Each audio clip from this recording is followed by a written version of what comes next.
Ladies and gentlemen, I'm back. I know y'all missed me last week, but your boy No, we Steve didn't. McCain, I'm back in the building.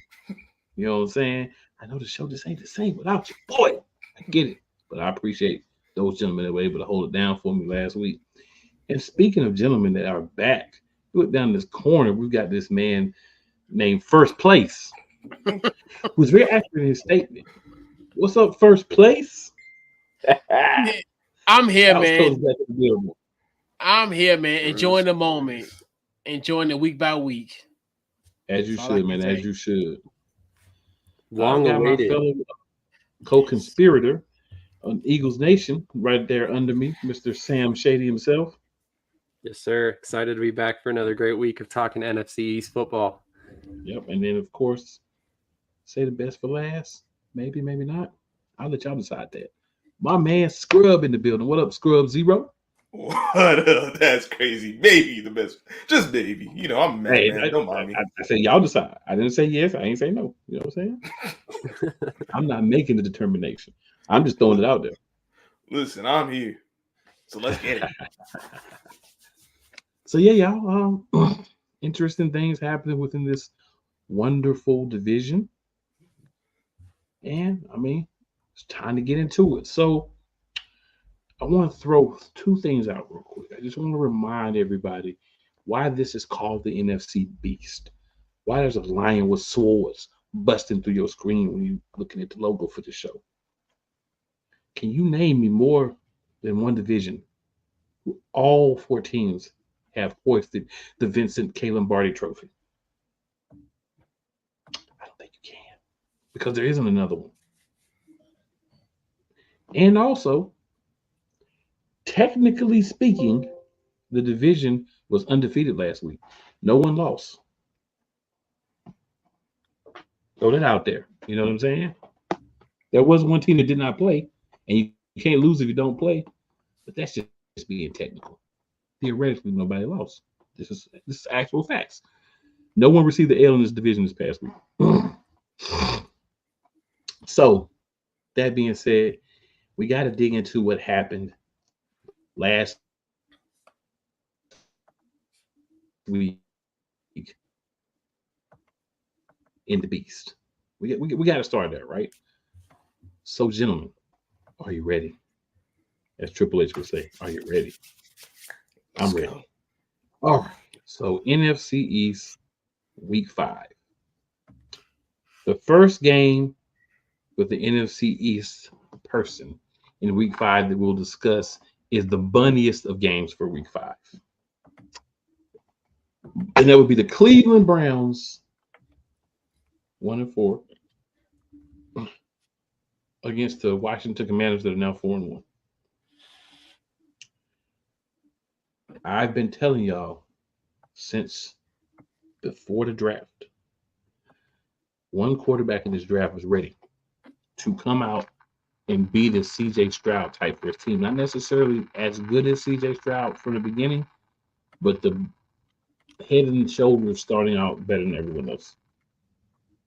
And he went to the Washington Commanders, or as Stephen A. Smith would say, Chocolate City Commanders. Jaden Daniels.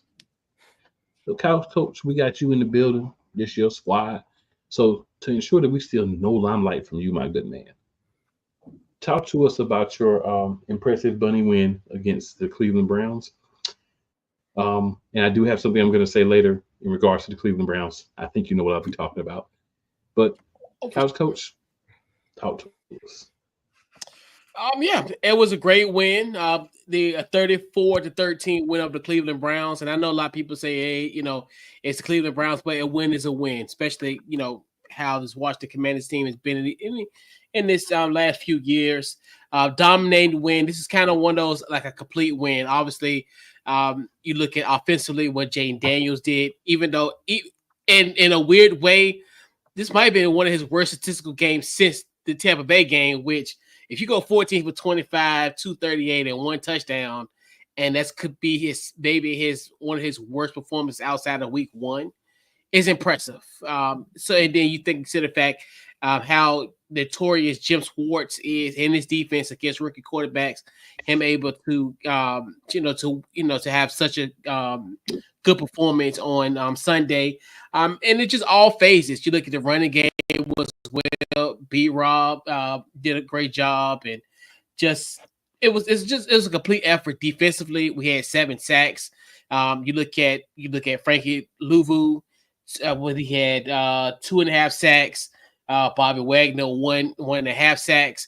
It was a complete effort by both teams. A great win by this Washington Commanders team. Another double-digit win, 30-plus points. Who would have thought, even since the infancy of NFC Beast, that the Commanders would be averaging 31 points per game in the season thus far. I mean, a lot of people would have, it would have been kind of scary if somebody would have said that years ago that they would be in this predicament present day.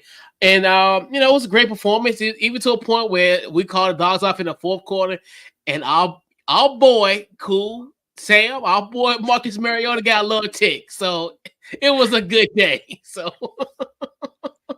when you can put Marcus Mariota in the game, you're having a good game. Correct. That's all I'm gonna say on that. Or a really bad game, one of the two. I don't even think you want to put him in if it's really bad, because you don't want to make it worse. But I mean, I guess you're all right. But it had to be really bad to do that. Or you could put a running back there before that. Oh, you actually did. You put Marcus Mariota. So there you go. Scrub or Sam, would you guys like to add anything to that eloquent thought by Mr. Commander himself, first place? I'll go. I thought it was, like you said, it was a complete team game. You got 215 yards rushing. That alone will help you win a lot of games. Your quarterback, he had the interception early, but after that, he held it down. He made the plays when they were there to be made. 8-17 on third down. Had 5 penalties. That's not too bad. You want to get that down, of course, but 5 is manageable. It's not going to break you back.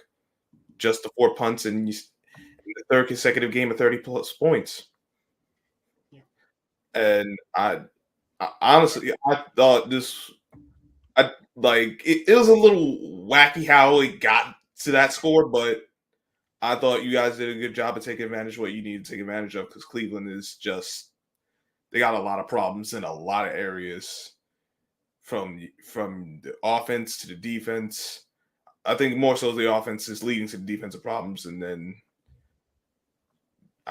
quarterback isn't playing well. Coaching ain't getting it. Head coaches, well, I ain't never believe in him anyway. But yeah, it's coming together for Washington, and we're going to see if they can continue it. They stacked together some good games. Let's see how far they can go with this. Well, that's actually a good point, Scrub, because I think that this was a great indication of the fact that Washington has the firepower to keep this going. The Browns actually defended Jaden Daniels better than any other team in the league so far. 14 of 25. I think he was sacked 3 times. He was pressured 16 times, if I remember correctly.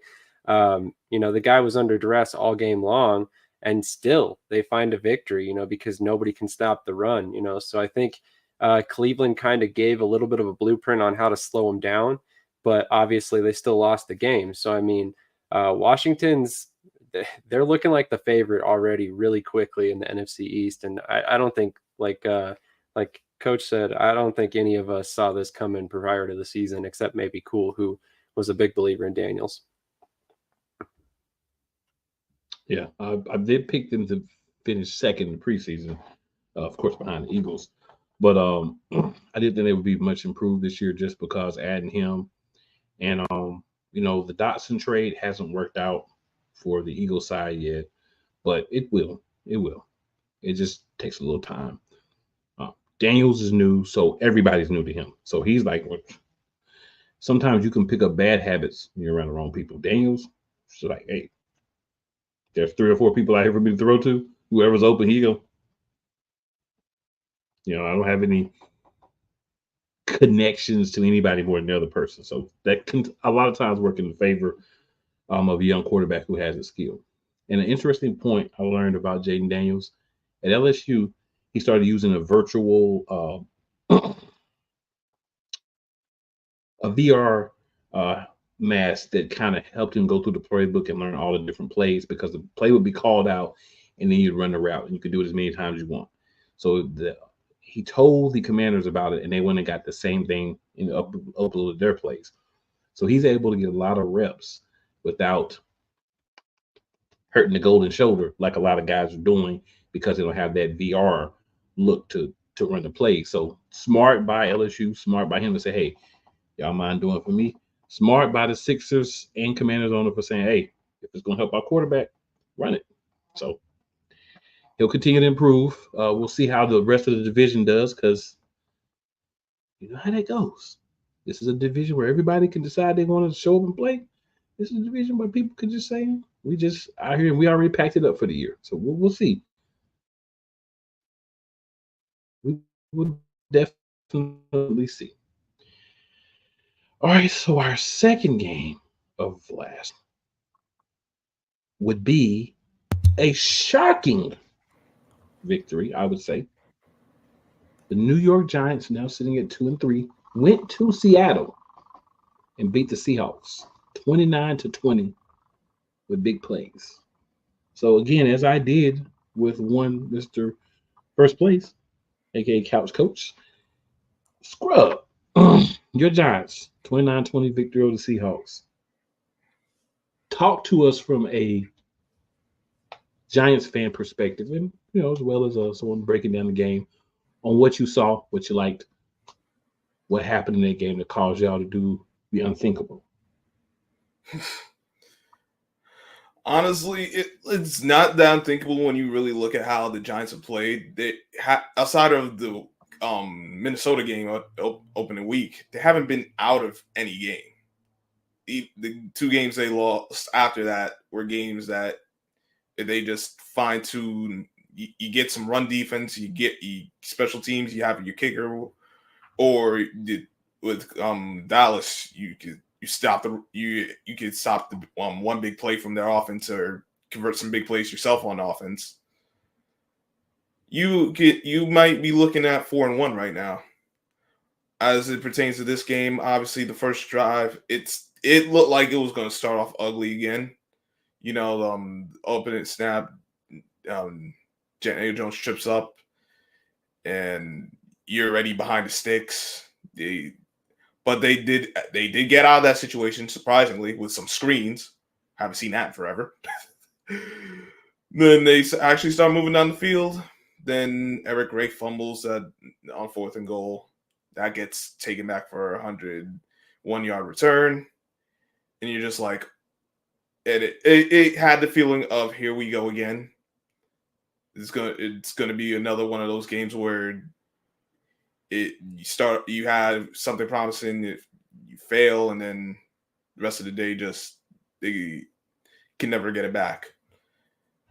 But they hung in. The 2 drives later, they actually scored a touchdown to tie it up. Defense held it down. For whatever reason, Seattle didn't want to run Kenneth Walker. I appreciate that, by the way, but I mean, you only give him 2 carries and he has 2 yards in the first half. That's that plays right into the Giants' hands. Daniel Jones made, I know, and everyone, myself included, I was like, all right, he needs to start hitting these deep plays. He actually did 2 plays for 20 plus air yards, got completions, same drive, and the second one got a touchdown. He played well. You got a contribution from the rookie running back in Tyrone Tracy. 18 carries for 129 yards. Slayton had a 100-yard game on 8 receptions, I think 8 for $122. And then the defense, they got 7 sacks. They were getting pressure because Seattle didn't want to run the ball. Dexter Lawrence had 3 sacks. He's one of, if not the best interior lineman in the league. Brian Burns made an impact. That's what you brought him here for. You want him to make those impact plays. And then when it looked like Giants were about to give it back, but you got a big play from special teams. Block field goal. Isaiah Simmons gets a block. Ford Wheaton returns for a touchdown. So overall, it's a complete game. I wouldn't say complete, but you got contributions from all three phases when you needed to get the contributions. And it was enough to get a win and they look good doing it. They needed it. Now can they continue doing that? Fair enough. So, gentlemen, we're going to be joined by Mr. Big Flo himself, the Dallas Cowboys guy. Guess y'all didn't run him off last week, so he's back. It's the first time since season 1 that we actually had a Cowboys fan be on 3 weeks in a row. So what's up? Not much, man. We just discussing the Giants miracle win. No, I'm just kidding, but the Giants win. Yeah. That's the other thing, because now Flo is here. He did say the Giants would win. I was skeptical because I've seen the Giants.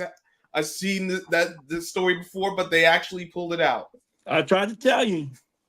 It's funny when a non-Giants fan has to explain to the Giants fan why they're going to win a game, and he's right. That's what I'm saying, man.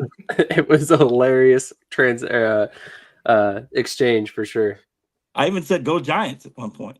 He did. Yeah, Scrub Trying to give you some encouragement. But that's okay. It happens. Couch Coach, do you have any thoughts on the Giants? I tried to tell you, man. You gotta listen to me when I'm confident like that. I'm learning really quickly. Just listen to anything you say so far. You're pretty on point. Well, if I'm pretty confident about it, you gotta listen. There goes Sam. Couch Coach. If I'm shaking. Do you have any thoughts on the Giants game? Me? Couch Coach. Then I'll come to you, sir. And I almost echo to Scrub's point. And this is just kind of one of those wins where it's just everything's the back against your wall, back against the wall, where no Singletary, no neighbors. A lot of people, wrote this team off. And like Scrub said, this team easily could be 4-1. It's a few miscues away from being a 4-1 ball team. Right. He also alluded that as well, when he did when we discussed the game. But this is a great win, and able to persevere and come back, and it's almost indicative of kind of how the season has been, where as far as just being able to kind of persevere and bounce back. So kudos to the Giants. Flo, you picked them. Yeah, you were right. Only one person that was here had faith in the team. Yeah, not even the Giants fan had faith in his team. I tried to tell him. I tried to explain to him how Daniel Jones had been playing better. He hadn't been turning the ball over. The only problem is the red zone. They struggle against the Cowboys. And I even told him about, man, you had a kicker. You could have won the Washington game. But I'm just saying, I just had a feeling that they're gonna be able to pull this one off. I had a feeling that they're starting to put things together a little bit. That defensive line, was going to pressure Geno, and Geno would shrink.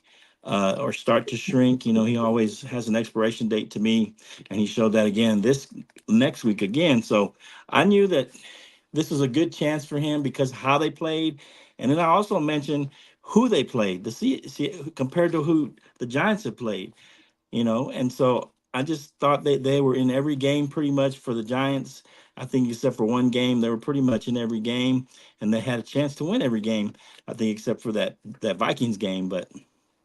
So I just knew this was a chance they were going to put it all together and pull one off. Sam, I know you've got something you'd like to add, sir. Just a little bit of a thought. And if I'm the Giants and I'm a Giants fan, I want to see more of Tyrone Tracy. I understand that he may not necessarily be the top guy in terms of the running back rotation.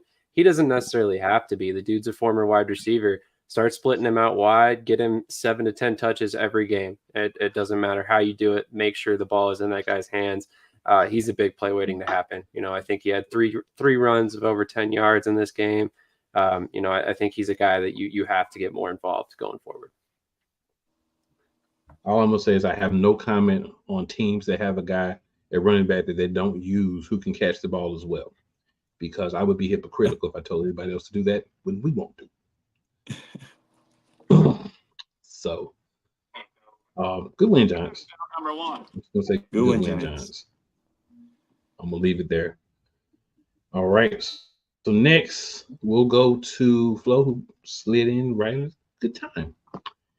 Sunday night football last week. 2017 win over the Steelers.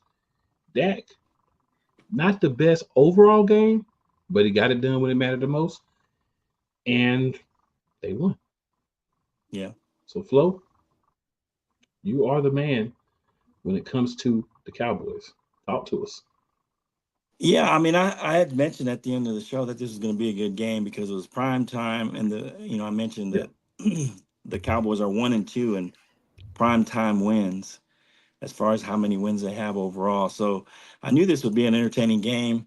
Gave me a heart attack pretty much, but it's one of those games, that you hate to watch as a fan because it just comes down to the very end pretty much. But I was pretty confident we would win. Dak threw a couple of picks that, threw me. I think one was CD. To me, one was CD's fault. One was Dak's fault. And then the fumble, I mean, what can you do? You get hit like that. And so I can't really blame those two on him particularly. But he came back. He was resilient. And I think the first indication for me was in the Ravens game where it looked like they were down and out, and they came back and they made it a game. They were 1 third down stop from, trying to tie that thing. And so that showed me a little bit of resilience. And then this time with a bunch of guys being out, I mentioned it, in last time when we met, is that, this was a time for everybody to step up on defense. Because I said, without Micah, maybe this is a time for other guys to work as a team and not rely on Micah so much to make all the plays, or even Tank, D-Law. Since you had two of your top guys out, maybe the other guys would step up. But that seems to be what happened for the most part. And as I told you, that Dowdle might have a breakout game. I mean, at 87 yards, but he 4.3 per carry, and he also caught a touchdown. And so I think they're starting to come on their own. The offensive line's coming together a little bit. 2 rookies on there on the line. So, it's taking a while to come together for that line, but it's starting to come together. I think our injury bug is still hurting us, and we got to get healthy soon. But for this game, I thought that we had a very good chance of winning. You take away those turnovers, and we might actually be a double-digit win. But yeah, I felt good about it, and I like the resiliency that the team showed and that Dak showed coming back, because that's one of those games you remember the Cowboys in past seasons. That's a game that the Cowboys probably lose in the past 2-3 seasons, where they make mistakes and they get down, and then they're not able to come back and finish the job. So I'm proud of the guy, how they came together, and I hope this is signs of things to come for the rest of the season. And I say, man, I think the Cowboys saw something different about themselves at the end of that Ravens game, that they could have came back and won, but they didn't quite get the win. Right. And I think they kind of realized, hey, we can get it done, right? And you want teams who can do that. You want to cheer for teams who can do that. You want to see teams do it. And the division, fared very well this week. In Dallas, I'm watching the game because my nephew's a Steelers fan. So me and him were watching the game together. So he's sitting there like, man, we're going to blow it. I'm like, but just wait and see. And the whole game, he's like, Justin Fields can't do enough offensively. And I'm like, I mean, I'm not arguing with what I'm seeing, but, Right. some of that was Dallas and what they were able to do to him, defensively, and take away some things that you'd seen him be able to do in other games. I don't think the Steelers did a good job of adjusting offensively to what Dallas was doing. So Dallas scratched and clawed. They got themselves a win.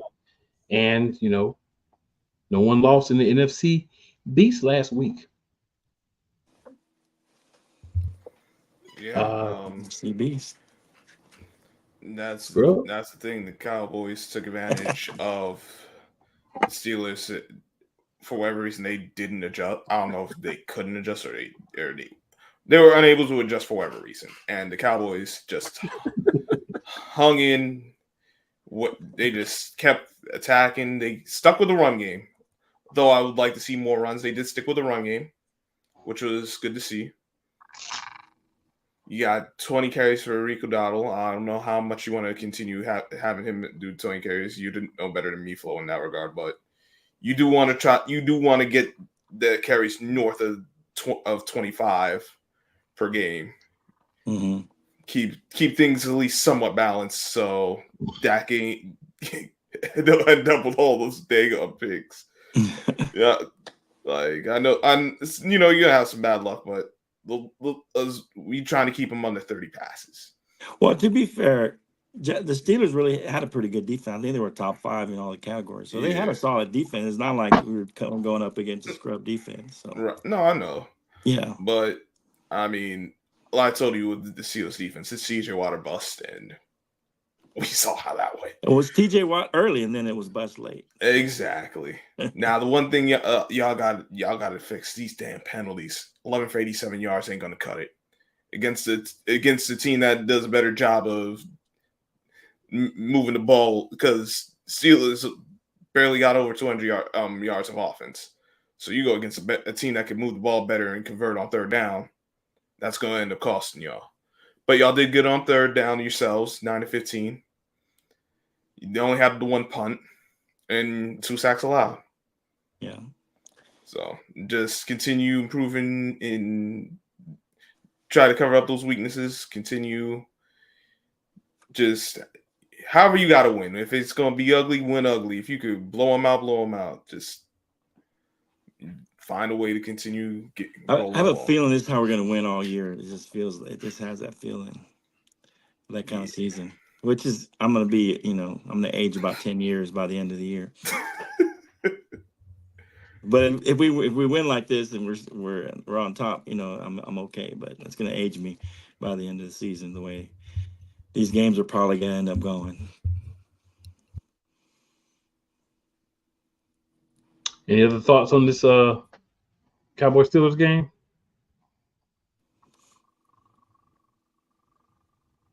No, doesn't seem like it. Cool. So, cool. We will move on because we know no team lost, but there was one team that didn't win either because they had a bye. It was the Philadelphia Eagles. But we're still going to say nobody lost the division, and that's where we're going to leave it. 3-0. It's a clear win by the Eagles. We needed good thing you didn't play. You can't lose if you don't play. So that's true. Those are facts. Can't win either, but we're focusing on the losing side right now. So that's what we're going to do. All right, so gentlemen, what we're going to do next is we're going to talk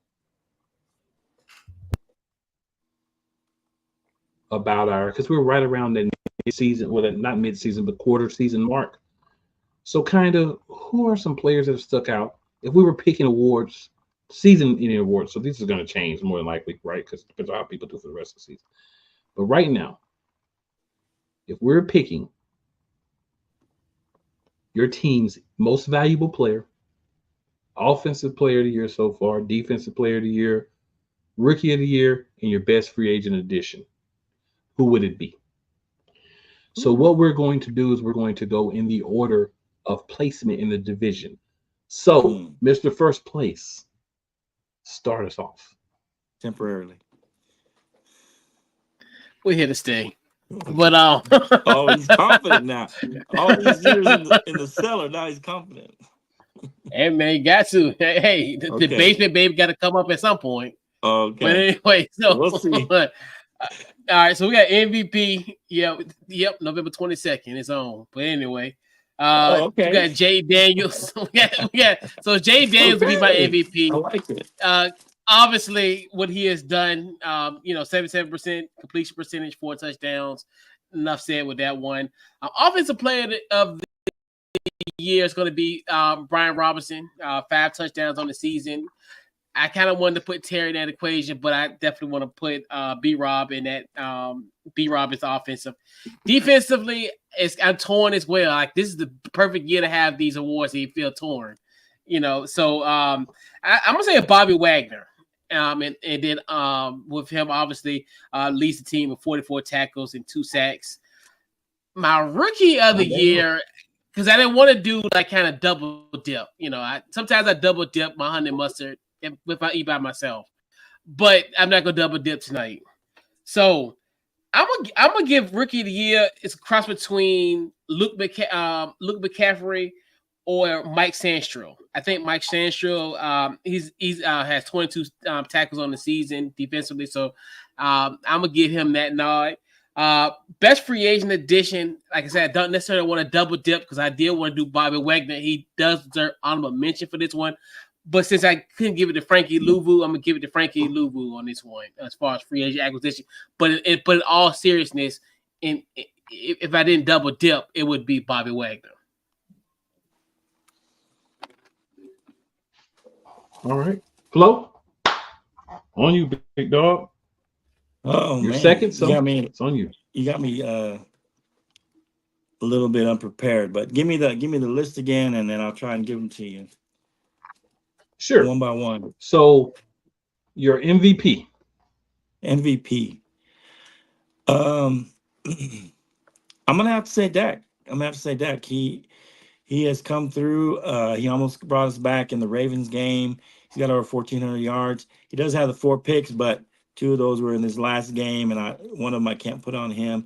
So overall, as far as resiliency and being able to, a lot of pressure on him. He just got the big contract. So I think that he's been my MVP so far this year, holding steady despite all the pressure, despite everybody, blaming him for everything. That's the easy button to blame Dak for everything that goes wrong with the Cowboys. And I think this year, primarily the defense, the first few games let us down as opposed to Dak. Even though Dak had a few mistakes in the Steelers game, he still came back and was resilient and was able to come back and help us win the game. So I got Dak as my MVP right now. All right, Offensive Player of the Year.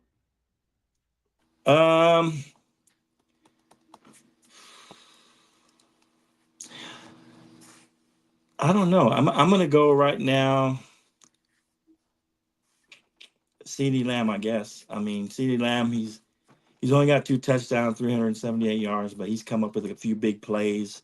In each game, he comes up with a big play. He came up with a big touchdown in one of the games, and he always comes up with a big play here and there to kind of get us going. And so, even though he's kind of underperformed for the most part, I would say he's probably our Offensive Player of the Year so far.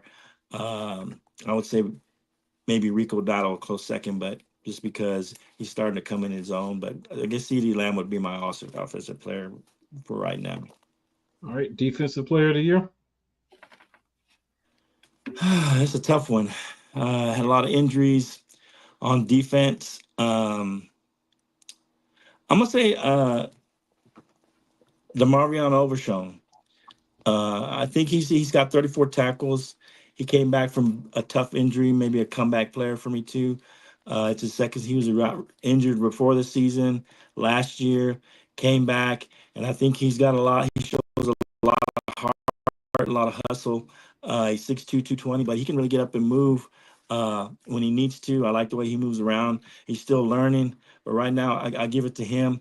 I can't give it to Micah. He's kind of, to me, underperformed a little. Then he got injured, so he's already missed the game. So I'm going to give it right now to Overshown. Like you said, this might change by the end of the season, but I'm going to give it to DeMarvion Overshown. All right, your Rookie of the Year. I'm going to go with Cooper Beebe. He plays center for us, and so I think he's switched. He has never played center before, so he's coming. I believe where's he coming out of? Is it Oklahoma? No, he's coming out of Kansas State. And so, yeah, he's never played center before, but he moved to center, and he's done a great job there. Of course, made a few mistakes here and there, as the rookies will do, but being able to come together in the run game a little bit and starting to come together, as the center, kind of the centerpiece of that offensive line as a rookie. So I think he's done really well, having to change positions from college and then having to be the starting center for my Cowboys. I got to give it to him. And best free agent addition. That's kind of crickets for free agents. I mean, I guess I'll have to put a Zeke in there because I don't know what other free agents we've gotten. I mean, to be fair, I haven't really looked at it, but I mean, Zeke's been solid. He's had a couple of big plays. He looked like old Zeke a couple of times, even hurdled somebody early in the year. So he's had a couple of big third downs, a couple of good plays on pass protection, and he's made a couple of long first downs for us here and there. He's not the same Zeke, of course, but I'll have to go with him. He's had a little more punch, coming in and being able to go through the line and be able to get a few tough yards here and there. And so I got to give it to him. Giving us a few big plays here and there. I want to see more from Zeke. I want to see them spread around and give it to Zeke and to Rico, kind of not maybe half and half, but start to give it to him a little more as well, and not make Dak throw it so much, and kind of balance the offense a little more. All right, Sam. Eagles are in third place. So for my MVP, I've got Saquon Barkley. I don't think there's much of a question of how valuable that he's been to the Eagles. And realistically, he could be my best free agent addition, but much like Coach, I don't want to double dip here. So offensive player of the year, it's kind of an interesting choice. I think some people are going to probably think this is kind of controversial, but I'm going with A.J. Brown. I know he's only played in one game, but he made such an impact in that one game, and our passing game has essentially fallen apart without him, that I think that it just goes to show how valuable he is to the Eagles and how he really changes the whole dynamic of our offense. On defensive player of the year, so far, I got to go with Reed Blankenship. Again, didn't want to double dip here and go with Zach Bond, who is going to be my best free agent addition. So I go with Blankenship because he's made a couple turnovers. He's been, a pretty impact player. He's got a couple pass deflections and even had a 10-tackle game in there. So I think that he's done really well this season. And actually, I have to eat some crow because I'm not a big fan of Blankenship, and he's played really well so far this season. Rookie of the year, I think really the only player here that you could go with on the Eagles this season is Quinyon Mitchell.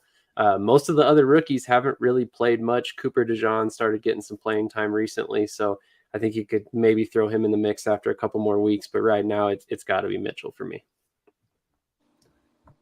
All right, so I'll make things pretty simple. Look at MVP. You'd have to say one of two players. I'm going to agree with Sam and go with Saquon Barkley. I'm not even going to tell you who the other person was in my mind. It doesn't matter. All right, for our offensive player of the year, I'm going to have to go with a man that's stepped up when needed, helped us win games, and had the slowest. It's like, I'm not even going to go with him. I'm messing with y'all. I am going with Cam Jurgens, our new center, because if he doesn't come in and play the way he's played, we're not where we're at. We don't get that smooth transition from Jason Kelce to him. We're not talking about the Eagles winning any games. All right. So for defensive player of the year, I am going with Zach Bond. Zach Bond has been a revelation for the team. There's nothing negative I can say about his play. He does well coverage, he's a tackle machine. He finds the ball. You love guys like that. Puts his head down, does his job. You love guys like that. All right, rookie of the year. I mean, it's pretty clear that Sam is absolutely correct. The only guy that you can pick is Quinyon Mitchell on the current Philadelphia Eagles. But I'm going to give you somebody different again off the offensive line for our best free agent signing. That's Mekhi Becton. Came in, never played guard before. Comes in, he's now the starting right guard, is playing well, and has the boys balling. Because if you don't have him doing his thing in that spot, this team is not where it's at. And we saw the difference between him and Tyler Steen when Tyler Steen had to play when he got hurt, and the Eagles made the right choice. All right, cool, Scrub. I like this. Yep. All right, Scrub. Should be in third place, but go ahead, Scrub. I'm this. I had to contemplate some of these. I had to contemplate some of these just because every other Saturday we want to double dip, so I won't double dip. I might have to double dip for one.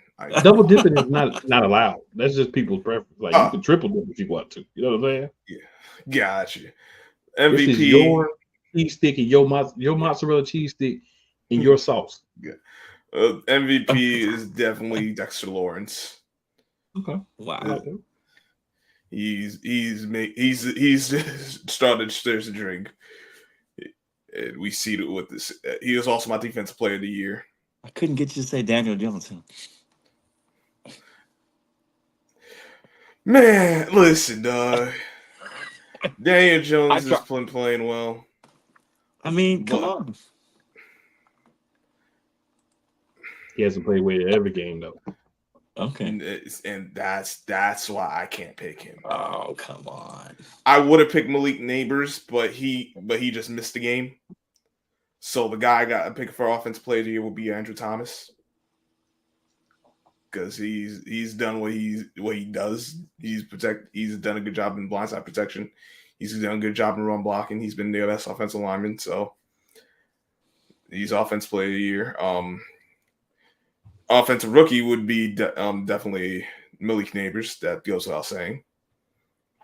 He's brought some juice and a different dynamic in the receiver room and the offense that we didn't have before. That might change later in the year depending on what happens with Tyrone Tracy, how many carries he gets and all that. But right now it's definitely Neighbors. Defensive rookie. I would one rookie, sir. Oh, we only do one rookie? Yeah. Yes, sir. Oh shoot. You don't think this? Yeah. The only other guy I might have put with I can't even put any defensive guys because not that they're not playing well, but it's not the same impact. And best free agent, it's by default, but because all of them are offensive linemen, but the one guy I would have to say is Jermaine Illuminor. Getting that right tackle spot solidified because that had been an issue in the past how many forever. But so far to this point, he's done a good job. It's definitely helped out. The offensive line actually looks like an offensive line. So yeah. I'm with it. All right, gentlemen. So there you have it, good people. That's our information on those quarter-ish season award winners. We'll check back in with you around about week 7 to see how we feel. So the last thing, should we go halfway, like week 8 or 9? So about week 7, maybe week 8. About 8, week 7, yeah. probably somewhere around there. And that's why I said 7 or so, because we'll see how things go. If it's been some major changes, injuries, updates, we might want to slide in a little bit early. We'll see. Suggestion: do it right before week 9. That gives you halfway through the season. Mm-hmm. We'll see. We'll see. Mm-hmm. We sometimes listen to suggestions. We sometimes don't. We'll see how things go. Okay. That's why there's suggestions. Yeah. I suggested the Giants Giants win suggestions, but we we kind of. Yeah, we wishy-washy with it. Okay.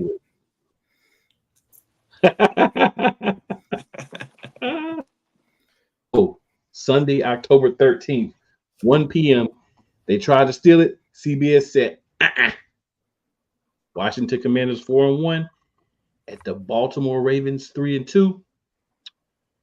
Couch, since we're making the pick this time, you're gonna go last. So we're gonna start with. Oh wow. Well, actually, we'll start with me and we'll go around. Well, no, that won't work either. We will start with. You can start with Sam and go around. Let me make this a little bit Start with, simpler. I actually have to take off. Oh, So okay. you guys can We'll start with eliminate me from this round. Oh Yeah. no, Sam. Sam, you don't want to I get Eagles apologize, pick before you leave? What's that? Throw your Eagles pick out there before you leave? Yeah, I mean, I honestly haven't even looked at the schedule. Don't know who we're playing, but we're gonna win. Playing the rounds. Yeah. I like the Eagles definitely need a win this Love week, it. and if we don't get it, we're gonna have some serious issues. But yeah, the Browns. they don't scare me on offense whatsoever. Their defense, I think, is solid. So it's up to Jalen Hurts to play some great football and protect the ball for a change. He's had way too many turnover-worthy throws this season, and he needs to clean it up. And I think he can get that done against the Browns because Deshaun Watson's probably going to give him a couple extra opportunities to be on offense at some point in that game. But yeah, I mean, honestly, I think the Eagles are going to find a win here. Not to say it despairingly, but if the Giants can beat the Browns last week, then we should definitely be able to at least beat them, even if it's just a squeaker. So we'll see what happens. But the Eagles definitely need this win if they're going to have any sort of playoff contention this season. And Sam meant to say Commanders, but we're gonna let them live with that one. All right, appreciate it, Sam. Scrub. Who's winning? Commanders, Ravens. Commanders, Ravens. I got the Ravens, but this is one of them coin toss type games. I would not be surprised because the Ravens defense has been Swiss cheese. They can be had. I just don't know. I don't know if I trust your offense against the quarterback on the other end, though. Your defense against the quarterback on the other end. That's my concern. And I think, and that Derrick Henry fellow. So I'm going with the guys. I'm going with the Ravens. I would agree that this is right now close to a 50-50 just because, again, like you said, both offenses are going to be really good. Who's going to be able to do more on defense? I'm going to say the Commanders ride the wave and get a win against the Ravens. I wouldn't be surprised if the Ravens win, but I just feel like the Commanders are kind of in that mode, in that zone right now. And I think Baltimore will do some things that other teams may be able to use later on in the season against the Commanders in the game. But that doesn't necessarily mean they're going to lose the game. So I'm going to go Commanders.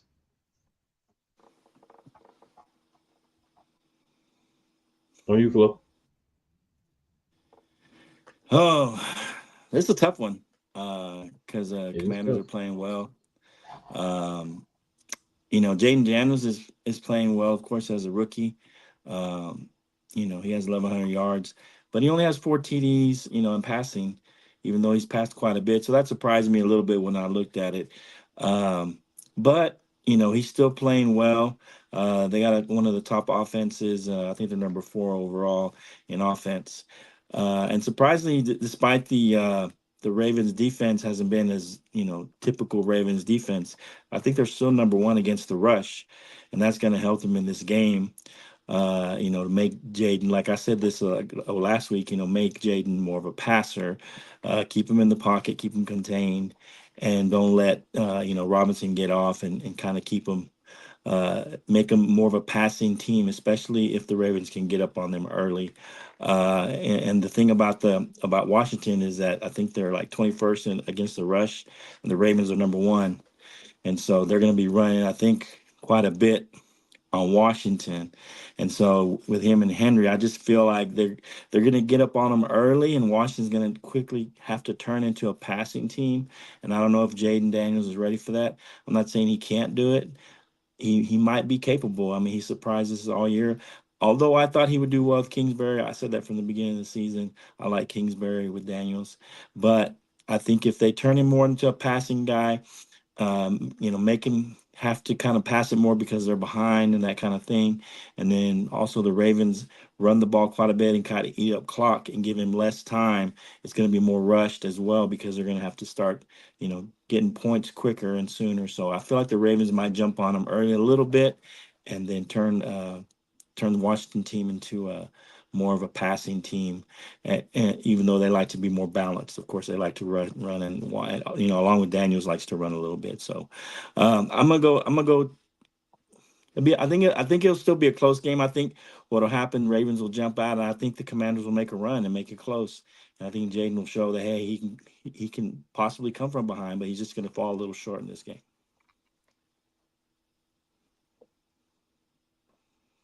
All on you first place. Yeah, I mean, you look at this matchup, obviously 29 miles apart from each other. There's always a cultural difference between Baltimore and DC. But these teams on the football field are eerily similar. The two top offenses in the league and the two worst pass defensive teams in the league. This is going to be a definitely interesting game. Obviously, with the Ravens, I think they will have the ability to take the run game away from us because I think they only average they only allow 2.9 carries per carry. So it's going to be a very interesting game. Like I said, Jay Daniels going to have to essentially, I think they're going to collapse that portion of his game, and he's going to be forced to be a thrower of the ball. And it's going to be a tough task, especially how we defend against tight ends. And then now you're thinking about, bringing in Derrick Henry. So it's going to be a tough task. But I think the Washington Commanders can pull out the upset. And I think they're another team where I think what I've seen in these last 4 weeks are sustainable. I think this is a flash in the pan for this Washington team.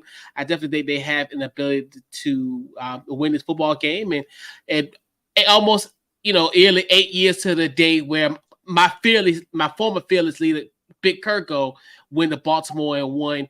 I think Jaden Daniels will win in Baltimore on the Avenue.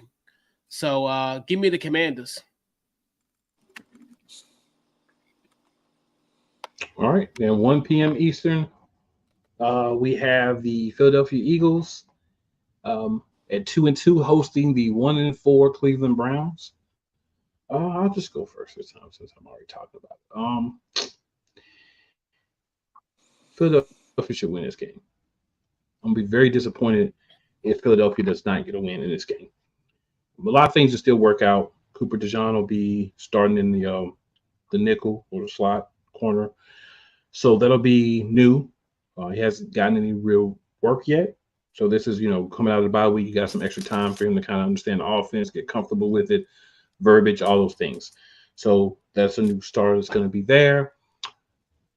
Very concerned with Darius Slay. He's not the player he once was, except for his mouth.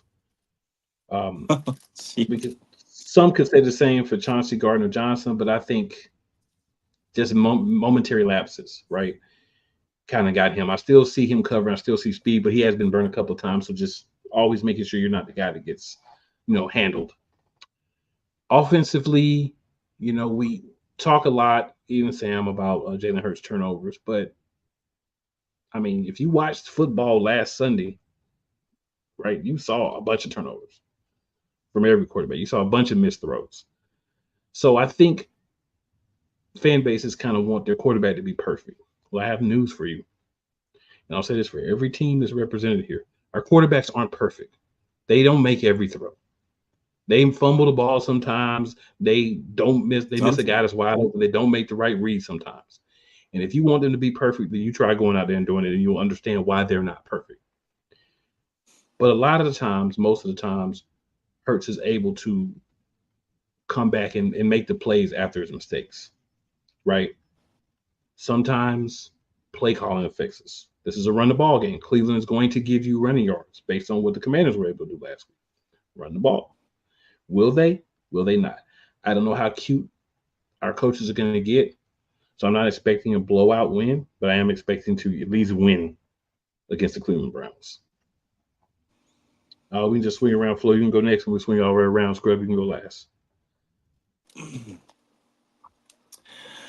Yeah, I mean, I agree with you guys for the most part. I think you should win this game. For the most part, you should win this game. We'll see what happens. I mean, even though the defense, Cleveland has underperformed, especially against the rush. They're pretty good against the pass. They're number 8 against the pass. So you guys should be able to run the ball. Hopefully, I'll stick to the run. Sometimes I feel like you guys get away from the run too fast or too soon when it's working. And so, you don't score a lot of points, 21 points for the Eagles, 15 for the Cleveland Browns. And so it's easy to say, hey, it's Deshaun Watson is letting the team down, this and that. But I don't know if I said this last week, but I know I said it before on other shows that, I mean, Cleveland Browns lead the league in drops. So a lot of those times, there was a touchdown against Judy where they were still in the game last week, and that would have kept them in the game. But it seemed like that let the air out of the team. So if the receivers can start catching the ball a little better, I think this they can make this a close game. And Cleveland has been in pretty much, I think, every game, or they've been in half the games, but they haven't scored a lot of points, and some of that is Deshaun, and some of that is the receivers dropping the ball and making a lot of drops. They both give up about 24 points a game on defense, so this could be not necessarily a high scoring game, but a close game just because of how much each team gives up on defense. And the Eagles have been trouble the last few weeks scoring. Scoring only 15, 16, and 13, respectively. And these weren't like great defenses. Giants is pretty good, but the Raiders weren't that good, and neither are the Commanders necessarily that great on defense. And so they've been having trouble, scoring. And so these teams kind of mirror each other in that they have trouble scoring, and that their quarterback is struggling a little bit this year, and seen as kind of the weak point of the team at times. And so we'll see what happens. I think it's a close game. I think the Eagles squeak it out in another kind of ugly game. Yeah, I'm gonna say something like a 19-16, something like that. They squeak it out, pop a few field goals in there, and it's something like that, 19-16, 19-17. All right, coach. Yeah, this is an interesting game. Like, to me, it's almost feel like a trap game for the Eagles in a sense. Obviously, coming off the bye week, and then you look at like kind of Cleveland and their struggles, and everybody's kind of dumping on the Cleveland Browns, and all this. It's the perfect game for like Cleveland to kind of bounce back, but in a strange, but I know that's how the NFL kind of works in a weird, mysterious way. But I think that the Eagles will win this game, though. I got the Eagles.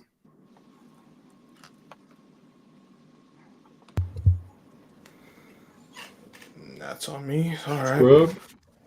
Scrub. Eagles need to not be their own worst enemy. We've all been basically saying the same thing in different ways.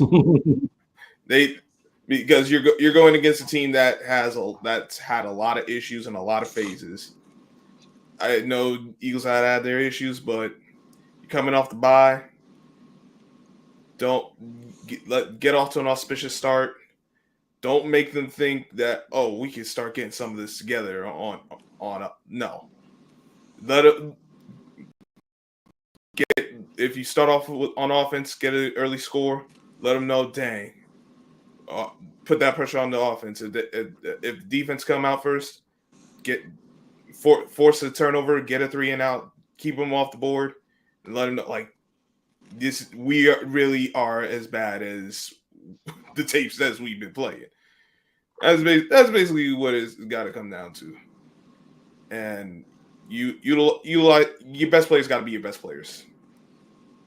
Like your cap and all of them, every single one of them. Yeah, just to add one little tidbit. AJ Brown, Devontae Smith, Lane Johnson are playing. Reed Blankenship, still not sure. But Sidney Brown and Anaya Smith, two I think really important pieces that could be pieces for us, are on the designated for return list. Haven't been activated yet, but they can be activated anytime up until Sunday. So we may see them in this game as well, bringing in some more help to 2 units who could use it, the wide receiver unit possibly, and the defensive backfield, because Sidney Brown can kind of play nickel. He can play the safety position as well. So, if he's able to get back and help, that could be another positive move for us. So just wanted to make sure I threw that out there for everybody. We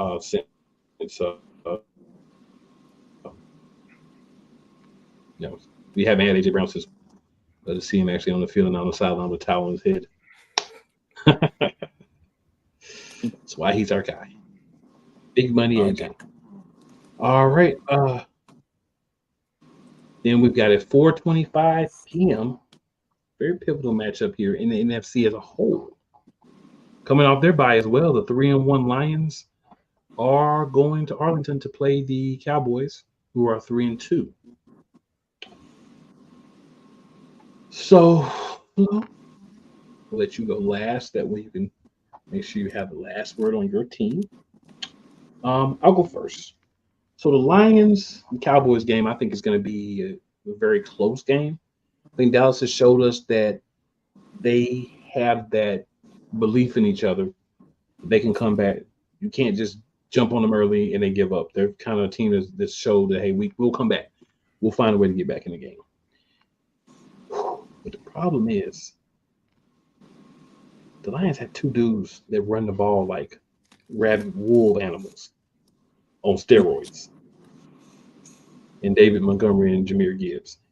And I have both of them in different leagues. And I don't normally draft like two running backs from the same team, but the way they utilize them, switching between running the ball, passing the ball, some of both, I think these guys are going to be a difference maker in this game. I'm going to go Detroit slightly over Dallas.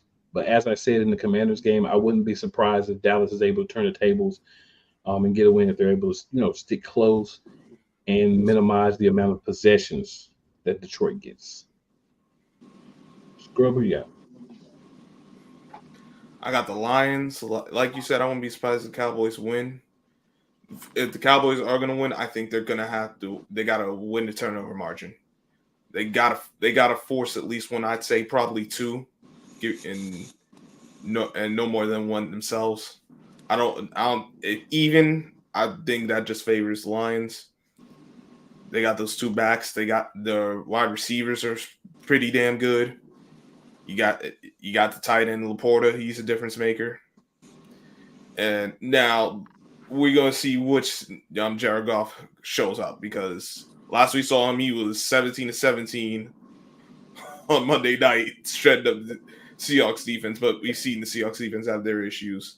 The Cowboys do too, but I think the Cowboys, at least to this point, have done a better job as far as playing as a cohesive unit.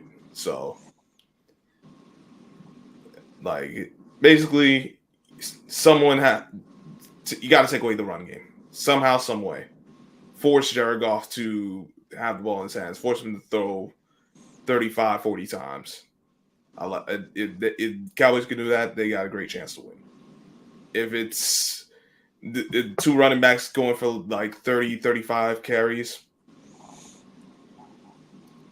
I think we don't. It's going to be a Lions win. All right, Couch.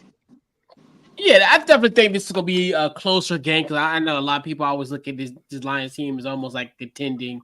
And they are like one of the best teams in the NFC. I definitely think it's going to be a close game. And crazy thing about it, Dallas has shown last week their ability to close out a game. So that's definitely kind of one of the things in their factor. And I agree with Scrub, where I think essentially if Dallas could be opportunistic, almost early similar like to last year, where they were really opportunistic defense, getting turnovers and win that turnover battle, they have a legitimate shot of winning this game. But I think I'm going to give a nod to the Lions. All right, Flo. It's on you, big dog. Yeah, it's gonna be another heart attack game for me. Everybody talking about Jared Goff, this and that. I mean, he only has 1,000 yards passing, 5 touchdowns, and 4 interceptions. Dak has 1,400 yards, 8 touchdowns, and 4 interceptions. So Dak's really outplaying him when you look at it, overall statistics.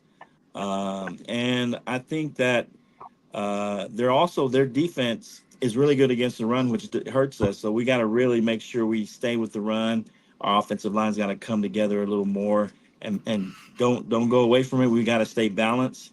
And their defense is 22nd against the pass, and so they give up a lot of yards, and we're 12th in passing. So we're going to be able to pass it a little bit, but I hope we stay a little more balanced.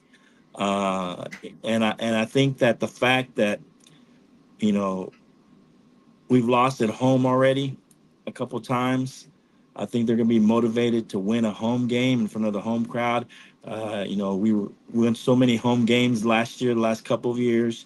And so I think they're going to be motivated. I like the way Mike Zimmer has the defense playing, despite having a lot of injuries and having 2 of your top, pass rushers hurt. So I like the way he's adjusted. Even without them, we're doing better against the run. holding teams, the last couple of teams against the run, doing better and better in that aspect. So I think, just what they've shown me this year, the resiliency, this is going to be one of those games where I think, both quarterbacks might turn the ball over once or twice, at least once. I'm going to say one pick each. And this is going to be one of those games where it's going to come down to the end. And I think, what my Cowboys have shown me is that they're resilient. They're going to be able to come down at home and make the necessary plays to win this game and, make basically an upset at home as underdogs at home. So I'm going to say that we pull it out and get our first home win and surprise a lot of people, and we keep going. It's going to be a tough one, though. I feel like it's going to be one of those games where it's just back and forth. It's going to end up being some crazy score, something like 24-23, something like that. And we win at the end somehow, last field goal or touchdown, where we get it just like we did last game. It's going to be one of those kind of games again. And we'll see what happens.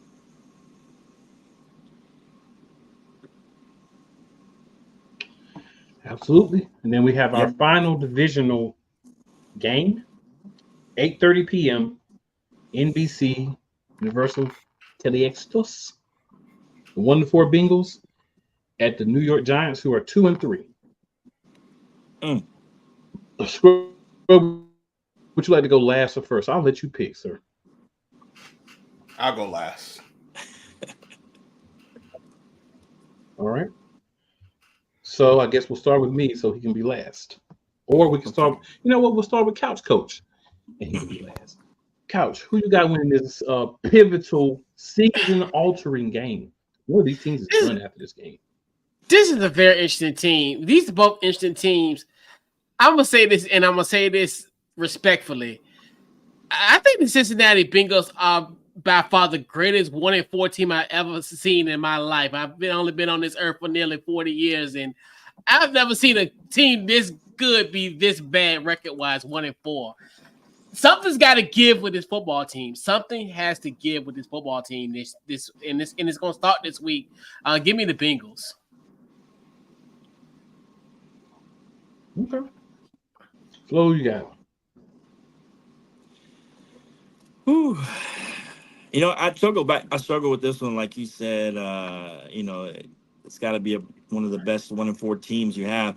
But you only say that because their offense is great, their defense is horrible, and it's horrible against the rush. It's horrible. It's middle of the road against the pass, but overall they're like bottom overall defense. And I think the New York Giants, overall they're number 10, so they play pretty good defense, and they got a good D line. So I think they're going to get on Burrow a little bit. And I like the way Daniel Jones has been playing. I think he's been underrated. Another guy, easy buttons, blame Daniel Jones because of how he's played, especially last year, and then when he got hurt or whatever. But it's easy to blame him. He was coming off injury, so a lot of times, it takes a whole another year when someone comes off a big injury to get right. And so I think he's starting to get right. I think he's not turning the ball over as much as he used to, whether it be fumbles or interceptions, and he's playing within himself. I don't know if Malik Neighbors is coming back this game. I'm not for sure. He's out. He's out for sure. He's out yeah. Okay, so it's gonna be tougher. But I like I said, I like Daniel Jones making good decisions. He can move around some too. Like I told Scrub before. Oh man, this is a tough one because the Bengals are pretty desperate here, and I think that they really need this game really badly.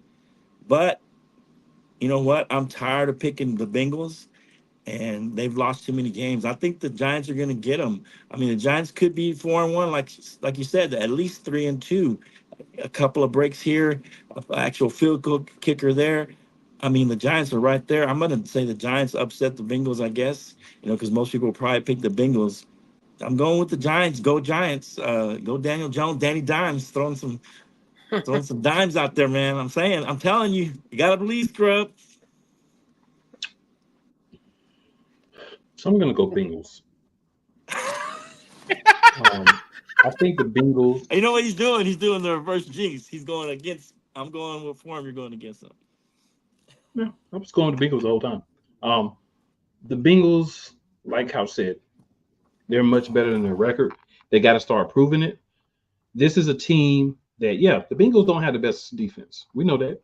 Last week they could have won if it wasn't for that missed field goal because of that offense, right? Mm. They kept them in the game. They had they got a turnover. That you don't get a lot of turnovers out of Lamar, but even Lamar turned the ball over last week. They got a turnover. They just didn't capitalize on it because the holder didn't get the ball right for the kicker, so it kind of messed up the kick. But this is a Cincinnati team that T. Higgins is looking more like T. Higgins. We know who Jamar Chase is. I don't even remember the guy's name, but they got a number 3 receiver who plays pretty well. They run the ball fairly. They throw the ball to the running backs as well. The line's been better than years past. Not great, but they were so terrible years past that they've been solid. And I will say their defense can get a couple of stops. I wouldn't sit here and try to tell you that this defense is a top tier defense or they're going to stop most teams multiple times. They can get you a couple of stops a game. If you can get a couple of times to get the Giants off the field without points, and you can get points pretty much most of your possessions, if not all. I think Cincinnati can do that in this game. They pretty much went down on a lot of people think Baltimore is a really solid defense. They pretty much did their thing against this Baltimore defense. So, I mean, I'm going to pick Cincinnati, but I don't think it's going to be a blowout by any means because to Flo's point, Cincinnati is not great on the defensive side of the ball. So their offense has to carry them. And if their offense doesn't carry them, which I assume that they will in this game, they have a hard time. Scrub, last word is yours, sir. Come on, Scrub. Come on, Scrub. If the Giants are going to win, they have to run the ball. They have to do what they did against Seattle, basically. It doesn't have to be the exact same thing, but in essence, you got success on the ground game. You're gonna need at least 4 scores, 2 TDs, 2 field goals, because I think the defense can hold this team. I think they could keep them to 20 points. Because surprising thing is, Cincinnati's has been able to score a lot, but they've gotten a lot of their points against teams that aren't very good defensively. Like Kansas City was good defensively. They got 25 points, but aside from that, Washington, we still don't fully trust them. We got no Carolina. We know Cool got no use for Carolina. No, exactly. So I think we can hold, if we can hold them to 20 or less. I don't think we're gonna really hold them 14. But we could keep them that 20 range. Get 4 or 5 scores. We got a good chance. I do got the Giants winning. I think they'll. I got the Giants winning. They need a home win. The Giants need a home win in the worst way, because if another home loss, they might really run Daniel Jones out of town. But yeah, I got the Giants winning. I think they'll actually show up in prime time and get some of these monkeys off their back. Well, ladies and gentlemen, there you have it. We talked about the review of the games from last week, previews this week. We gave you our quarterish season picks for some of our end of season awards. I said rewards. Awards. And for these other 3 gentlemen and Mr. Sam, who had to skedaddle on us a little early,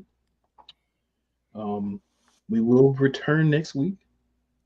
More NFC Beast talk. The only division all 4 teams have a Super Bowl, by the way, and an undefeated division last week. And hopefully, even against my own picks, maybe we can do it again this week. And everybody's playing. So we'll see how things play out. We make picks. If you're me, you're wrong half the time anyway. So I'm not scared. I'm not afraid to be wrong. But I will remind you more when I'm right than when I'm wrong. And I'm sure we all do that. So for everyone here, man, we appreciate y'all checking in. It's lovely to have Couch Coach, Mr. First Place this week. Hopefully we get him next week. We'll see. Over here. Flow with one more Go Giants. All right, good That's people. it. That's So my last one for the year. remember, check this out. Make sure you tell 3 or 4 of your friends, and 3 or 4 people may not like you. Tell them to all come check us out. Because just because they may or may not like you doesn't mean they won't like us. And when I say everywhere I'm at, it's never where you start. It's always where you finish. That applies to the division and the champions. That being said, we out. We'll see you next week.